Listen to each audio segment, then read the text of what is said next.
Welcome to MAPRA YouTube News. ഇന്നലെ വീണ്ടും കൊല്ലം ജില്ലയിൽ കൊട്ടിയത്ത് ഹൈവേ തകർന്നു.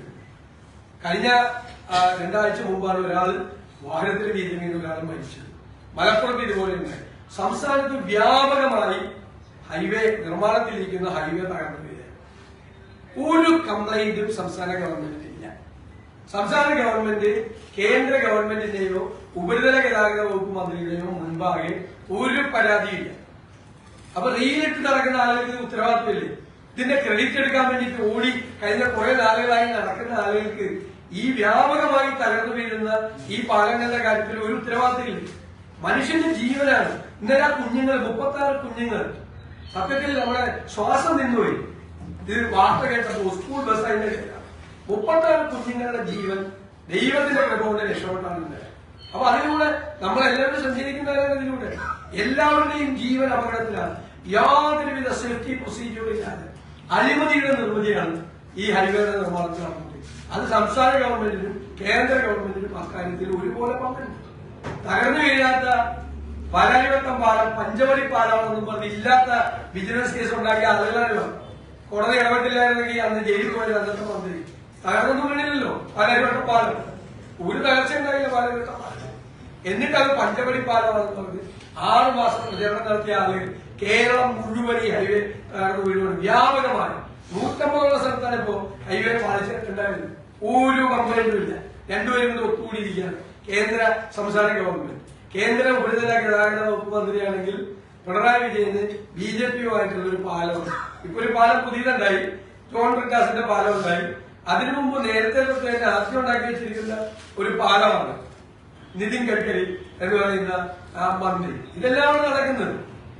മുഖ്യമന്ത്രി ഇപ്പോ പത്രസമ്മേളനത്തില് ഒക്കെ പറഞ്ഞിട്ട് BJP കൂട്ടുകെട്ടിനെയൊക്കെ പറഞ്ഞിരിക്കുന്നത്. നരേന്ദ്രമോദിയുടെയും അമിത്ഷായുടെയും മുമ്പിൽ കുഞ്ഞു നിൽക്കുന്ന ഒരു മുഖ്യമന്ത്രിയാണ് കേരളം. അവരെ എവിടെ ഒപ്പിടാൻ പറഞ്ഞാലും ഒപ്പിടും. അങ്ങനെ PM ശ്രീ ഒപ്പിട്ടത് പോളിറ്റ് ബ്യൂറോ അറിഞ്ഞില്ല, സെക്രട്ടേറിയറ്റ് അറിഞ്ഞില്ല, സംസ്ഥാന കമ്മിറ്റി അറിഞ്ഞില്ല, ക്യാബിനറ്റ് അറിഞ്ഞില്ല, ഇടതുമുന്നണി അറിഞ്ഞില്ല. PM ശ്രീയെ ഒപ്പുവെച്ചത്. അമിത്ഷായും നരേന്ദ്രമോദി എവിടെ ഒപ്പുവെക്കാൻ പറഞ്ഞാലും അവിടെ ഒപ്പുവെക്കാൻ തയ്യാറായി നിൽക്കുന്ന ഒരാളാണ് കേരളത്തിന്റെ മുഖ്യമന്ത്രി പിണറായി വിജയൻ. BJP CPM ബാന്ധവം ഞങ്ങൾ തൃശൂർ ഇലക്ഷനിൽ ആരോപിച്ചതാണ്. കേന്ദ്ര ഏജൻസികൾ നടത്തുന്ന അന്വേഷണത്തിന്റെ കാര്യത്തിൽ ഞങ്ങൾ ആരോപിച്ചതാണ്. ഇതെല്ലാം ഇപ്പോഴും നിലനിൽക്കുന്നു. ഇപ്പൊ പുതിയൊരു കാര്യം പറയാം. ജമാഅത്ത് ഇസ്ലാമികൾക്ക് UDF കൂട്ടുകൂടി. ഞങ്ങൾക്ക് ഒരു കാലത്തും ജമാഅത്ത് ഇസ്ലാമികൾക്ക് ഞങ്ങൾക്ക് ഒരു കാലത്തും ഒരു ബന്ധം ഉണ്ടായില്ല. മുഖ്യമന്ത്രിയെ പോലത്തെ ഒരാൾ വന്നു ഇത്രയും ഒരു സ്റ്റേറ്റ്മെന്റ് കൊടുക്കുന്നു. ഒരു കാലത്തും ഞങ്ങൾ അവരുടെ പിന്തുണ തേടി പോയിട്ടില്ല. ഞങ്ങൾക്ക് അവരുടെ പിന്തുണ ആവശ്യമില്ല എന്നാണ്. 1977 മുതലാണ് ജമാഅത്ത് ഇസ്ലാമി ഒരു പൊളിറ്റിക്കൽ സ്റ്റാൻഡ്. അന്നത്തെ തെരഞ്ഞെടുപ്പിൽ അന്ന് CPMനാണ് ജമാഅത്ത് ഇസ്ലാമി പിന്തുണ. പിന്നീടുള്ള എല്ലാ തെരഞ്ഞെടുപ്പുകളിലും 2019 വരെ, അതായത് 42 വർഷക്കാലം അവർ LDFന്റെ കൂടെ, CPMന്റെ കൂടെ. എന്നിട്ട് മുഖ്യമന്ത്രി വന്നു ഞങ്ങൾക്ക് ഒരു കാലത്തും ബന്ധം ഉണ്ടായിട്ടില്ല എന്ന് പറയും. ഇത് 1996 ഏപ്രിൽ 22-ാം തീയതിയിലെ ദേശാഭിമാനിയുടെ എഡിറ്റോറിയൽ ദേശാഭിമാനിയാണ്. അതിൽ തെരഞ്ഞെടുപ്പ് ശ്രദ്ധേയമായ 2 തീരുമാനങ്ങൾ. അതായത് കാത്തലിക് ബിഷപ്സ് കോൺഫറൻസ് LDFന് പിന്തുണ കൊടുത്തു. രണ്ടാമത് ക്രിസ്തീയ പുരോഹിതന്മാരുടെ ഈ അഭ്യർത്ഥന വന്നതിന്റെ തൊട്ടുപുറകെയാണ് ജമാഅത്ത് ഇസ്ലാമിയുടെ കേരള ഘടകത്തിന്റെ തീരുമാനവും പുറത്തു വന്നത്. അതായത് വരുന്ന ലോക്സഭാ നിയമസഭാ തെരഞ്ഞെടുപ്പുകളിൽ LDF സ്ഥാനാർത്ഥികൾ വോട്ട് ചെയ്യാൻ ആണ് അവർ തീരുമാനിച്ചിരിക്കുന്നത്. അത് എന്നിട്ട് പറഞ്ഞിരിക്കുകയാണ് സ്വന്തം ഉത്തമ താല്പര്യങ്ങളും അടിസ്ഥാനപരമായ ലക്ഷ്യങ്ങളും സംരക്ഷിക്കാൻ ഒക്കെയുള്ളതും ശരിയാമിനെ മനസ്സിലാക്കിക്കൊണ്ടുള്ളത് തന്നെയായി ആ തീരുമാനം. മേൽ വിവരിച്ച 2 തീരുമാനങ്ങൾ രാജ്യത്തെ മതനിരപേക്ഷ ജനാധിപത്യ ശക്തികളുടെ രാഷ്ട്രീയ അടിത്തറ തീർച്ചയായും കൂടുതൽ ശക്തവും വ്യക്തമാണ്. അതായത് ജമാഅത്ത് ഇസ്ലാമിയുടെ പിന്തുണ മതനിരപേക്ഷ ജനാധിപത്യ ശക്തികളുടെ രാഷ്ട്രീയ അടിത്തറ വർദ്ധിപ്പിക്കുമെന്ന് ദേശാഭിമാനിയുടെ എഡിറ്റോറിയലാണ്. ഇനി അന്നത്തെ അമീർ, അതായത് മുഖ്യമന്ത്രി, അന്നത്തെ പാർട്ടി സെക്രട്ടറി നേരിട്ട് സംസാരിക്കുകയാണ്. ഒരു ബന്ധമില്ലെന്ന് ഇന്ന് രാവിലെ കൂടി മുഖ്യമന്ത്രി പിണറായി വിജയൻ പറഞ്ഞ ജമാഅത്ത് ഇസ്ലാമിയുടെ അമീർ ശ്രീ പിണറായി വിജയൻ തമ്മിൽ സംസാരിക്കുന്നതാണ്. ഞാൻ ശ്രീ പിണറായി വിജയനോട് ചോദിക്കുന്നു, ജമാഅത്ത് ഇസ്ലാമിയുടെ ആസ്ഥാനമായ ഹിറ സെന്ററിൽ താങ്കളും CPM നേതാക്കന്മാരും എത്രയോ പ്രാവശ്യം നിങ്ങൾ സന്ദർശിച്ചിട്ടുണ്ട്. ഇനി വേറെ വാർത്ത, രഹസ്യ ചർച്ചയല്ല പിണറായി. അതായത് ജമാഅത്ത് ഇസ്ലാമിയുമായി നടന്നത് രഹസ്യ ചർച്ചയല്ലെന്നും CPM സംസ്ഥാന സെക്രട്ടറി പിണറായി വിജയൻ. ഇക്കാര്യത്തിൽ ഒരനാവശ്യ വിവാദവും ഉണ്ടാക്കേണ്ട കാര്യമില്ല. എന്നാൽ ഒരു കാര്യം വ്യക്തമായി പറയാം, ഞങ്ങൾക്കിടയിലുണ്ടായ അകൽച്ച മാറി. ഞങ്ങളിപ്പോൾ ഒരുമിച്ചാണ്. അതെ, ജമാഅത്ത് ഇസ്ലാമി ഇത് ഒരു കാലത്തും ബന്ധമില്ലായിരുന്നു എന്ന് പറഞ്ഞാൽ മനസ്സിലായില്ലേ? ഇനി ജമാഅത്ത് ഇസ്ലാമിയുമായി പല വിഷയങ്ങളിലും CPM-ന് യോജിപ്പ്. തോമസ് ഐസക്, ഇതൊക്കെ കേരളത്തിലല്ലേ നടക്കുന്നത്, കാര്യങ്ങളുമുണ്ട്. ഇനി ദേശാഭിമാനി കഴിഞ്ഞു, ജമാഅത്ത് ഇസ്ലാമി പിന്തുണ LDF ദേശാഭിമാനി പത്രമാണ്. എന്താണ് കാര്യം? കോൺഗ്രസിന് സാമ്രാജ്യത്വ ദാസ്യം, സാമ്രാജ്യത്വ ശക്തികളുമായി, അതായത് അമേരിക്ക തുടങ്ങിയ പാശ്ചാത്യ രാജ്യങ്ങളുമായി കേരളത്തിലെ കോൺഗ്രസിന് ഒരു ദാസ്യ മനോഭാവമാണ് അമേരിക്കയ്ക്ക്. അതിൽ പ്രതിഷേധിച്ച് ജമാഅത്ത് ഇസ്ലാമിയുടെ പിന്തുണ LDF മേടിച്ചിരിക്കുകയാണ്. ഇനി 2019 കോയമ്പത്തൂരിലെ വിജയ്, അതായത് CPM വിജയ് ഇലക്ഷൻ കഴിഞ്ഞപ്പോ നടരാജൻ വെൽഫെയർ പാർട്ടി ഓഫീസിൽ നിന്ന് നന്ദി പറയാനിരിക്കുക. കേട്ടോ, കോയമ്പത്തൂർ തൊട്ടപ്പുറത്ത്, പാലക്കാട് അപ്പുറത്ത് 2019 പാർലമെന്റിൽ കോയമ്പത്തൂരിലെ CPM സ്ഥാനാർത്ഥിക്ക് പോളിറ്റ് ബ്യൂറോ മെമ്പറാ പിണറായി വിജയൻ. ഇവിടുത്തെ കാര്യം മാത്രം നോക്കിയപ്പോൾ ഇന്ത്യയിലെ എല്ലാ സംസ്ഥാനത്തെ കാര്യം നോക്കേണ്ട ആളാണ്. തൊട്ടപ്പുറത്ത് കോയമ്പത്തൂര് നടരാജൻ വന്ന് അഭിവാദ്യം ചെയ്യും.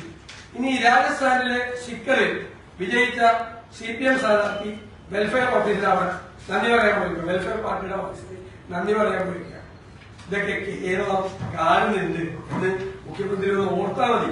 ഇതെല്ലാവർക്കും അറിയാം. 4 പതിറ്റാണ്ട് കാലം ജമാഅത്ത് ഇസ്ലാമിയുടെ തോളിൽ കൈതൂങ്ങി നടന്ന ആളുകൾ ഇപ്പൊ വെൽഫെയർ പാർട്ടി UDF-ന് പിന്തുണ കൊടുത്തപ്പോ എല്ലാം മാറി. ഇനി SDPI പിന്തുണയോടെ പറപ്പൂരിൽ CPM പ്രസിഡന്റ്. എത്ര വാർത്തയുണ്ട്. ഇനി നിങ്ങളറിയണം, PDP ഇത് നയനാരുടെ കാലത്ത് ഇറങ്ങിയ പബ്ലിക് റിലേഷൻസ് വകുപ്പ് കേരള സർക്കാർ ഇറക്കിയ ഒരു ബുക്കാണ്. ആ ബുക്കില് പറഞ്ഞിരിക്കുന്നത് മദനി ആഭ്യന്തര വകുപ്പിന്റെ അവകാശവാദവും കോയമ്പത്തൂരിലുണ്ടായ സ്ഫോടനവും തുടർന്നുണ്ടായ സംഭവങ്ങളുമായി ബന്ധപ്പെട്ട് അറസ്റ്റിലായ മദനി ഉൾപ്പെടെയുള്ള പ്രതികളെ തമിഴ്നാട് പോലീസിന് കൈമാറി. ഇത് ആഭ്യന്തര വകുപ്പിന്റെ നേട്ടമായിട്ടാണ്. സംസ്ഥാന പോലീസിന്റെ അവസരോചിതവും തന്ത്രപരവുമായ നീക്കങ്ങളിലൂടെ സംഘർഷങ്ങളുടെയും കലാപങ്ങളുടെയും സാഹചര്യങ്ങളെ മുളയിലെ നുള്ളിക്കളയാൻ കഴിഞ്ഞു. അതായത് ഇയാളെ അറസ്റ്റ് ചെയ്തുകൊണ്ട് ഈ കലാപം മുഴുവൻ അടിച്ചമർത്താൻ കഴിഞ്ഞു എല്ലാം. എന്നിട്ട് ഈ ആൾക്ക് വേണ്ടി തിരുവനന്തപുരത്ത് ശംഖുമുഖം ബീച്ചിൽ 1 മണിക്കൂർ കാത്തിരുന്നു ഈ ആൾക്ക് വേണ്ടി. അയാൾ പിണറായി വിജയൻ കാവട്യന് അങ്ങയുടെ പേര്, അങ്ങയുടെ കാവട്യത്തിന്റെ പെരിയായാണ് അങ്ങ്. ഇങ്ങനെ ഈ വന്ന് കേരളത്തിൽ ഒരു മുഖ്യമന്ത്രി വന്ന് ഒരു ബന്ധുവില്ല, കണ്ടിട്ട് പോലുമില്ല. ഏത് ജമാഅത്ത് ഇസ്ലാമി, ഏത് വെൽഫെയർ പാർട്ടി എന്നൊക്കെ പിണറായി വിജയനെ പോലൊരാൾ ചോദിക്കാമോ? നിങ്ങൾ വേറൊരു കാര്യം കൂടി അറിയണം.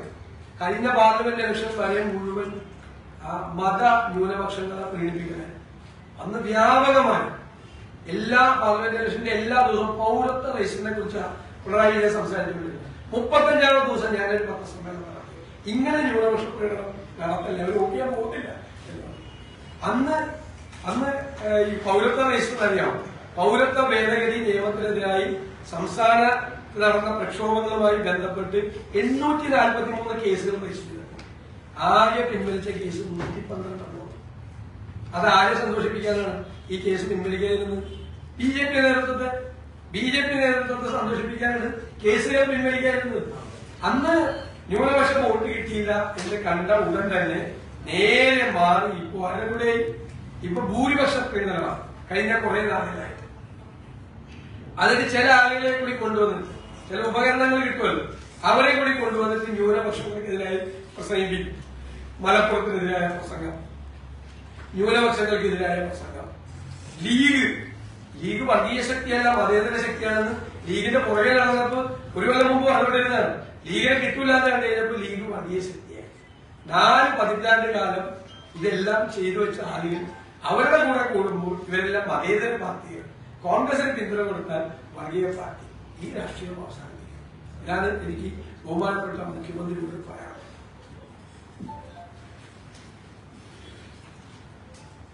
ഈ ജമാഅത്ത് ഇസ്ലാമി CPM മതത്തെ കുറിച്ച് പറയുമ്പോഴും കോൺഗ്രസ് ഇപ്പോഴും കോൺഫിഡന്റ് ആണോ വെൽഫെയർ പാർട്ടി ഞങ്ങളുടെ കൂടെ ഉണ്ട് എന്ന് പറയാം? അല്ല, വെൽഫെയർ പാർട്ടി ഞങ്ങൾക്ക്, ഞാൻ പല പ്രാവശ്യം ആവർത്തിച്ചു പറഞ്ഞത്, ഞങ്ങൾക്ക് പിന്തുണ നൽകിയിട്ടുണ്ട് 2019 അവര് ദേശീയ തലത്തിലെ രാഷ്ട്രീയം എടുത്തിട്ട് കോൺഗ്രസ് ദുർബലമാകാൻ പാടില്ല എന്നുള്ളതാണ്.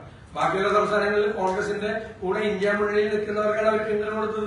അതല്ലേ കോയമ്പത്തൂരിൽ ഇന്ത്യ മുന്നണിയുടെ ഭാഗമായി അവിടെ DMK കോൺഗ്രസ് മുന്നണിയിൽ മത്സരിച്ച CPM സ്ഥാനാർത്ഥിക്ക് അവർ പിന്തുണ കൊടുത്തു. ഇവിടെ കോൺഗ്രസിന് പിന്തുണ കൊടുത്തു. കോൺഗ്രസ് ആണ് അവിടെ ജയിച്ചു വരേണ്ട അവർ തീരുമാനിച്ചു. ഞങ്ങൾ അവരെ തള്ളി പറഞ്ഞിട്ടില്ല, ഞങ്ങൾക്ക് അവരുടെ പിന്തുണ വേണ്ട എന്ന് പറഞ്ഞിട്ടില്ല, ഞങ്ങൾ അവരുടെ പിന്തുണ സ്വീകരിച്ചിട്ടുണ്ട്. ഞാൻ പല പ്രാവശ്യം പറഞ്ഞല്ലോ, നിലമ്പൂർ ഉപതെരഞ്ഞെടുപ്പിലും അവര് ഞങ്ങൾക്ക് പിന്തുണ തന്നു, ഞങ്ങൾ സ്വീകരിച്ചു. കഴിഞ്ഞ നിലമ്പൂർ ഉപതെരഞ്ഞെടുപ്പിൽ അവർ ഞങ്ങളുടെ കൂടെ അല്ലായിരുന്നു, CPM-ന്റെ കൂടെ ആയിരുന്നു. CPM സ്ഥാനാർത്ഥിക്കാണ് അവർ പിന്തുണ കൊടുത്തത്. അപ്പൊ CPM സ്ഥാനാർത്ഥിക്ക് നിലമ്പൂരിൽ പിന്തുണ കൊടുക്കുമ്പോൾ കുഴപ്പമില്ല, ഞങ്ങൾ പിന്തുണ എടുക്കുമ്പോഴാണ് കുഴപ്പം. അതെനിക്ക് മനസ്സിലാക്കും. അല്ലല്ലോ, UDF മുന്നണിയിൽ അവരില്ല, ഞങ്ങളുടെ അസോസിയേറ്റ് മെമ്പറുമില്ല. പ്രാദേശിക തലത്തിൽ ചില സീറ്റ് അറേഞ്ച്മെന്റ്സ് വളരെ അപൂർവമായിട്ടുള്ള സ്ഥലങ്ങളിൽ നടന്നു കാണാം. Thank you.